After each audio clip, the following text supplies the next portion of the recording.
crypto warriors, changing our world day by day.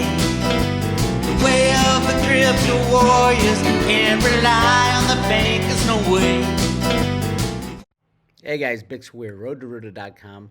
A little different today. I thought I'd sit down and talk to you guys about 10 takeaways that I have taken away from the FTX Alameda scandal.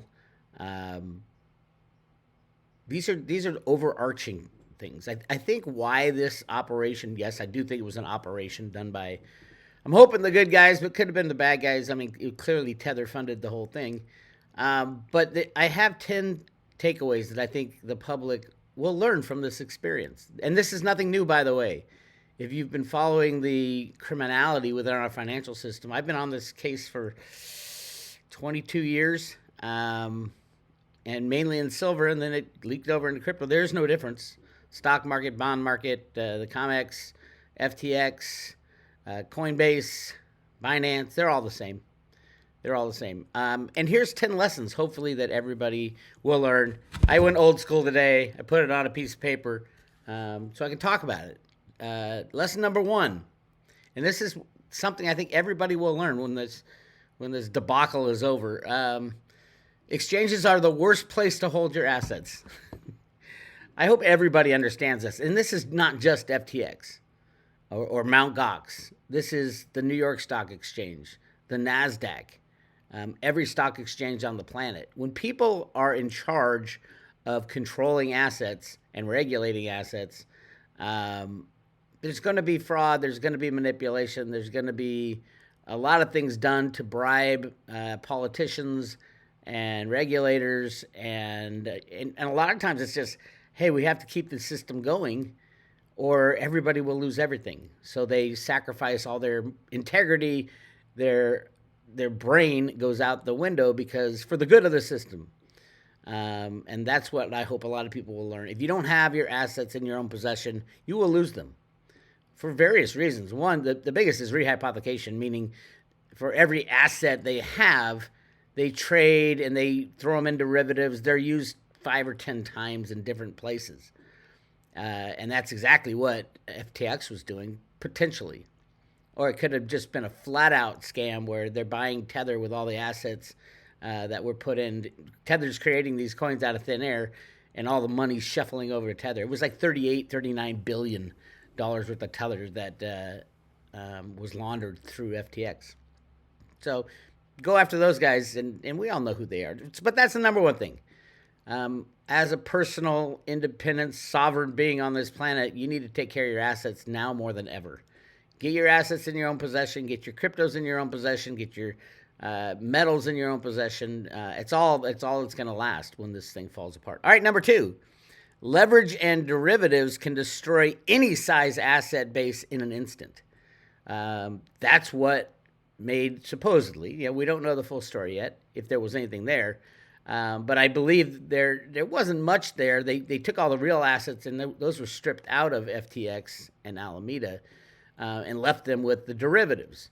Derivatives meaning derivatives on the cryptos, derivatives creating an FTT token, which is, I can't believe like there's still a Binance token out there, and exchanges that have their own tokens, and it still has value. And I think Binance token is right up there in the top 10. It's just insane. Does nobody learn that these things are worthless? But we'll find out soon enough, right? Right now, our current system has approximately 2.5 quadrillion dollars worth of derivatives floating around. The largest bank in the world, JP Morgan Chase, I think it has $3 trillion in assets, holds 50 to 55, I think currently. It fluctuates between 50 and 60 trillion dollars in derivatives. And they use them for various purposes. I mean, they are the most criminal bank on the planet. And that's saying a lot because there's a lot of criminal banks. HSBC, for example, has been probably the most criminal since Jamie Dimon took over JP Morgan. But that's what we deal with. So that's the number 2 takeaway, is leverage and derivatives will destroy any size market in an instant. That's what we're headed down towards. There was a reason the bailout happened in 2008, and that was to protect the derivative market. Had the derivative market crashed, you would have lost your checking account. You would have lost your savings account. You would have lost your retirement account. And if you've heard anybody say get your assets in your own possession, that means exactly that. Everything else will be gone. You will have no retirement account. There will be none. Now, luckily, in the United States, we have this Social Security system that they haven't been able to touch. And that's the funny thing is usually the bankers can get their hands on this stuff. I think that will be used to reallocate the new money in the United States. At least that's what the Road to Ruta documents are saying. Give the oldest people, those who have paid into the system for the longest, the most money. Give everybody a little bit of a base because you got to start out. And it's real easy to destroy the old system. It's just stop the rigging. You don't have to do anything. Just stop covering up. Stop with the Scotch tape, rigging up every. How much did the U.S. send over to Switzerland to shore up Credit Suisse? Like, I don't remember the full number. $100 billion. Here's $100 billion. So yeah, the derivatives, when that happens, it'll be instant. We're not talking. A lot of people say, "Oh my God, Bix, you don't.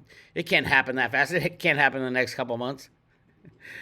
It hasn't happened in the next couple months. It's happened over a course of 110 years since the creation of the Federal Reserve System. This is not happening fast. This is happening extremely slow. The end comes really quickly. When you die, the end is quick. Of course it is, because you're dead. This system is about to die. So that's number 2. Leverage and derivatives can destroy any asset class. Number 3, the regulators are captured and will do anything to perpetuate the system over the law. I hope everybody sees that, especially with FTX. Clearly, the SEC and the CFTC are going to fight over whose fault it is. They both met with these guys instantly. I mean, Gary Gensler knew. Of course he knew. If he didn't know, everybody knows. Everybody knows it was a con. Everybody knows Tether is a con, and they haven't done anything about it. And that's going to be, a pretty big one. Not as big as people say. They'll use it to slam the prices down with derivatives. They'll use that news. Oh, Tether imploded. They'll use that news. But those were all fake trades anyway. How do you think they came up with $39 billion to give to FTX and Alameda? Mainly Alameda. How'd they do it? They just created it out of thin air. What did Alameda pay with? All the deposits. And all the people who deposited their cash and their Bitcoin and their Litecoin, all that is gone from FTX. And where'd it go? And it's all on the blockchain, so you can see where it went. Remember, a bankruptcy law, you can claw back 2 years. So anybody who got their money out of FTX, don't celebrate yet. They can claw back 2 years. And as a matter of fact, I did a reading with Jenny Moonstone the other day, and in her card, she's saying most of the depositors are going to get their money back. Not the investors, but the depositors. And the only way to get that is to go down the deep state path, into Tether and see who those folks are, into the digital currency group and see who those folks are. I do think there is a way to claw back all the money, at least for the depositors. Now, the investors, they should be each individually investigated for their the role in the deep state. And that's who's running the show. So that's number 3, is the regulators are captured. Number 4, and this one surprised me, the mainstream media still has power over the public, although it's fading. The mainstream media is kind of running the show, although there's some good crypto people out there who love to do investigative research. I mean, you can go all the way back to Mark Collins Rector in the 1990s, the guy who invented YouTube and then got arrested, and to Brock Pierce, to Tether, to EOS, to all, Block One, all those, they're all involved. Deltec Bank, it's so obvious, and we've been screaming about this for how long? Gary Gensler knows exactly what's going on. He knew long before this collapse. So if he's really out to protect the public, why did he allow this to happen? Why did he allow people, why didn't he call them out and raise his hand and say, hey, FTX is a fraud. I hope everybody knows it. Look who's behind it. And then no one would have put their money in it. Instead, the SEC has done what they've been instructed to do, is not put any regulation on cryptos at all, but always go after the remains after the things blow up. Bitfinex, where did all the Bitfinex Bitcoin go? It went to the Queen of England. I mean, this is deep stuff that we're dealing in the cryptos. These are all people associated with Epstein, the MIT cabal. Yes, that whole world. So number 4 is the mainstream media surprisingly still runs the narrative for most of the United States. That might end fast. People aren't as quick to. I think the mainstream media is starting to follow a little bit what the independent researchers are doing, which is great, I think. Number 5, politicians are in on the game as long as they personally profit from being an insider. The United States doesn't pay these politicians much, but somehow Nancy Pelosi ended up with $100 million. And they refused to investigate anything related to them. And they have completely been captured. Our country needs to get rid of these politicians. And in fact, over 35 million people work directly or indirectly for the U.S. government. That's wrong. We don't need that many people, especially in the federal government. Should be tiny, maybe 10, 20,000 people, and it's massive. Not counting the military, it's massive. They got their hands in anything and everything, and that's a problem because everybody's on the dole. Everybody's working for the man. Everybody's taking their bigger cut than they should have. And we're in trouble because of it. All right, number 6. Fiat money and taxpayer money is used to launder money to make wars, fund political parties, and support the deep state. We saw that in spades with FTX, with the United States investing in the Ukraine, a ridiculous war, helping the deep state from a criminal running the nation. And that money was funneled into the Ukraine and then into FTX and then into the Democratic Party for the most part. And when you hear stories, oh no, they funded both sides, it's complete bullshit. Yeah, there's deep staters on the Republican side, but remember, he had, what was it, $1 billion on his asset sheet, $1 billion entry that said defeat Trump. Remember who this guy is, Sam Bankman-Fried. His father is Joe Bankman, one of the biggest anti-Trumper lawyers at Stanford. And his mother is Barbara Fried, one of Hillary Clinton's attorneys. So yeah, taxpayer money, that should piss everybody off. Why are we paying taxes if it's going directly to the Democratic Party and the deep state through the Ukraine, through FTX, and then funneled right into the Democratic Party? Yeah, we should stop paying taxes just for that reason, if you ask me. The real perpetrators of the financial scandals are never those that get dragged out in public. This is number 7. It wasn't Bernie Madoff. Bernie Madoff had this gigantic trading floor. It was a 2-floor operation in New York. The top floor was Bernie Madoff and his family. The bottom floor, the floor right below it, was the high-frequency trading firm trading stocks for the Mossad. And it wasn't a $50 billion scandal. It was more like $500 billion. It was the first attempted takedown of the deep state. And it was done by Mark Mukasey. Yes, the son of Michael Mukasey, who was the attorney general at the time. This was the good guys first attempt at taking out the bad guys. But it was Mark who really pulled the trigger on that, his son. All right, and that goes for everything. It's not Sam Bankman-Fried, no.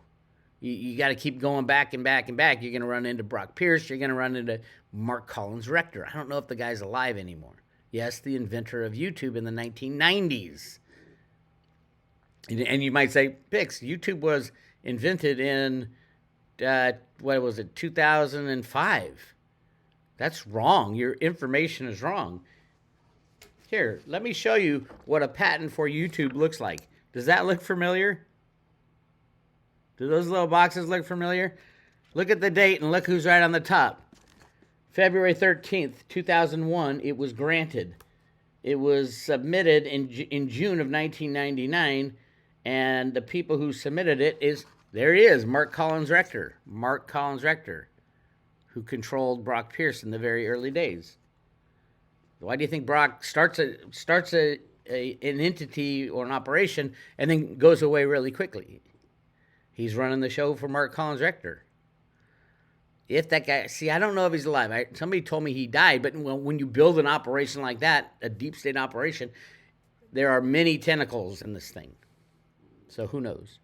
All right, that was number 7. Number 8, Ponzi schemes, frauds, deep state operations perpetuate all markets at all times. There's not an exchange, there's not a market that is not 100% controlled by computers, derivatives, either in or out of the U.S. government, in or out of the banking system, working together when they need to, working separately when they have to. Other way around. Working separately if they need to, working together if they have to. To save the system. You're going to hear a lot of that. And we're going to hear that very soon, probably in the next couple of weeks. We have to save the system. Another bailout, or, stop investigating FTX because the people involved are so high up the food chain. And number 9, lessons from the FTX. We need decentralized exchanges. We cannot have people in charge of this shit anymore. No derivatives. That's right. The world can live without derivatives. Just exchanges, trade for the money that you have or whatever you're going to exchange, but no derivatives. Standalone assets only. And we're really gonna learn a very big lesson. We learned a little lesson with the derivatives at FTX. These were all derivatives. We're gonna learn a really big lesson when the mother of all derivative bubble blows, and that's the global fiat monetary system derivative bubble that is $2.5 quadrillion. There was just a report by the BIS the other day that an unknown $80 trillion are in foreign exchange derivatives in our retirement funds. $80 trillion. Remember, Lehman Brothers was a couple $1 billion collapse. Imagine an $80 trillion collapse. Imagine a $2.5 quadrillion collapse. It's a different magnitude. And it can happen, and the only way to stop it is to keep rigging markets, keep trying to fix things with derivatives on top of derivatives. That's why the derivative market keeps getting bigger and bigger. So yeah, there are such things as decentralized exchanges with the blockchain invention. Reggie Middleton actually took out a patent on it and was awarded that patent back in December. Peer-to-peer transactions. He was in the process of implementing it at the Jamaican Stock Exchange and the German Stock Exchange when the SEC ran interference. Reggie was working with the regulators. Like they said, come in and work with us. So he did. He went in and worked with them. What did they do? They went behind his back and scuttled every deal he tried to make. And then they took him down. There's a lot of payback that needs to go towards Reggie Middleton. Whatever, if you like him or not, he was smart enough to patent the idea. And the U.S. Patent Office granted him the patent. And the patent is for peer-to-peer transactions. It's not for Bitcoin. It's not for Litecoin. But a lot of, 70% of the other coins, all the DeFi coins, first of all the DeFi coins. And you shouldn't be invested in DeFi anything. And there's a lot of DeFi Ponzi's still out there. Yes, they're all Ponzi schemes. If you're getting paid an interest rate, a yield for your crypto, 99% chance it's a Ponzi scheme. 100% chance it's violating Reggie's patent. So Cliff High's data actually had the U.S. government coming to Reggie. I do have some information that I can't talk about on that front, but there is a guy behind the scenes that's trying to implement the Veritasium method for exchanges after the exchanges all collapsed, and that's where we're going. If you have money or cryptos in an exchange waiting to catch the bottom, best of luck to you. My take is you're going to lose it because the bottom's going to happen, and there's not going to be an exchange open on the planet because the banking system will have crashed. So yeah, you're looking to lose it. The worst thing you can do at this point in time, at this juncture, in which so many people did with FTX and Alameda, is to lock your in all the DeFi's is to have some third party in charge of your cryptos. Only you should be in control of your cryptos. Only you. That's it. But I think Cliff's data is going to be correct that the U.S. government is going to come to Reggie and say, "Oh my God, the world has been destroyed. Our system is gone. We had too much. We ran out of tape to fix it." So yeah, I think Veritasium will be implemented. Or Reggie's patent. I don't know if it will be Veritasium, but definitely Reggie's patent, in my opinion. I'm hoping they just give him back his 98 million tokens that have been frozen. It's the only crypto out there that's frozen by the SEC, and everybody's like, why? And no answers. And by the way, they had a fund. They took all Reggie's money, and then they had a fund to give back to people who originally invested in the ICO. I think it's like 1% of the people asked for it, but have never been paid. So yes, there is something much bigger than when you go to Coinbase and look up Veritasium, you're going to see this red warning sign. It's the only crypto with a warning sign. It's something much bigger than we all understand. And obviously, if they implement Veritasium into the all markets, the New York Stock Exchange, the bond markets, the FX market, all markets, peer-to-peer transactions, no more JP Morgan in the middle of it, no more anybody in the middle of it is necessary. That would make those tokens worth a hell of a lot if those tokens are used. So, yeah. All right, and finally, 10 lessons. The number one lesson, the same lesson I've been screaming for over 20 years. You want to survive this thing, buy silver. Get it in your own possession. Gold will be used as money, absolutely. It doesn't mean it's going to go up in value. There's so much gold. I do think it will go up in value in comparison to all the fiat money, which will go to zero. So we won't know the value of gold. But in relation to silver, I think ultimately the ultimate gold-silver ratio will be 10 ounces of gold will buy 1 ounce of silver. That's how important silver is, and that's how scarce silver is. So those are my 10 lessons from the FTX scandal. I hope everybody learns them. Pass this on to your friends if you're looking for people. If you have people who say, "What the hell's happening?" I think this was a lesson learned, and I'm hoping the good guys did it. I'm pretty sure they did, but we'll find out in the end, right? Hopefully.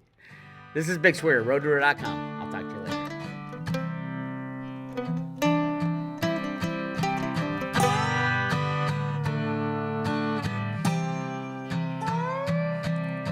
Well, here's a true story about a man just like you. He worked his whole life, he was honest and true. Built up a nest egg the way they said to. Invest in the market, money works for you.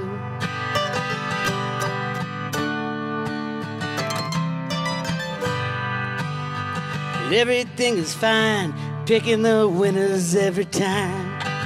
Started to believe he can make dollars out of dime. Little did he know he's being primed for a fall. The riggers let you play, then the riggers steal the ball. We want free markets, not a million phantom trades. Lest everyone's honest, we're gonna lose what we made. We got to shut down exchanges, trade one for one. We want free markets, well, our work's just begun. Free markets are the road to freedom.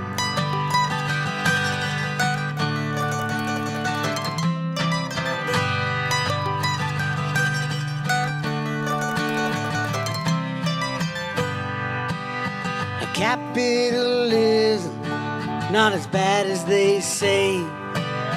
The world has never tried it, rigging markets every day.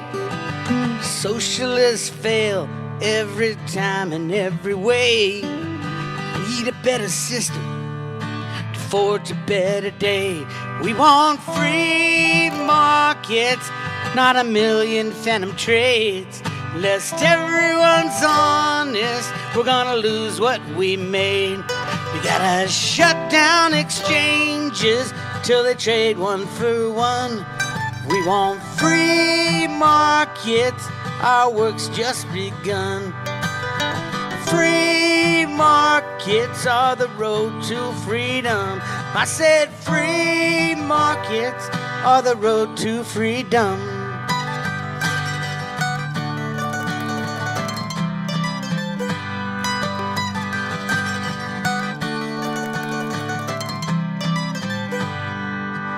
There's a crypto solution if only done right. We can take out the liars, bring dark into light, and trust in the math, not the people who lie. I think we can make it if we give it a try. We want free markets, not a million phantom trades. Lest everyone's honest, we're gonna lose what we made. We gotta shut down exchanges till they trade one for one. We want free markets, our work's just begun. 'Cause free markets are the road to freedom. I said free markets are the road to freedom. Free markets are the road to freedom.